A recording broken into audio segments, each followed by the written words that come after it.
वज़ीर-ए-आज़म का 28 अरब रुपए के बड़े रिलीफ पैकेज का ऐलान। 1 करोड़ 40 लाख गरीब घरानों को माहाना 2000 रुपए मिलेंगे। मजमूई तौर पर 8.5 करोड़ अफराद मुस्तफ़ीद होंगे। शहबाज शरीफ का कौम से खिताब।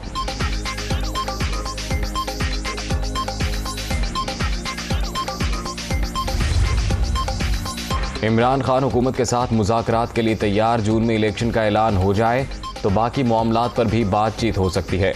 कोई डील हुई ना ढील। पीटीआई चेयरमैन की प्रेस कॉन्फ्रेंस।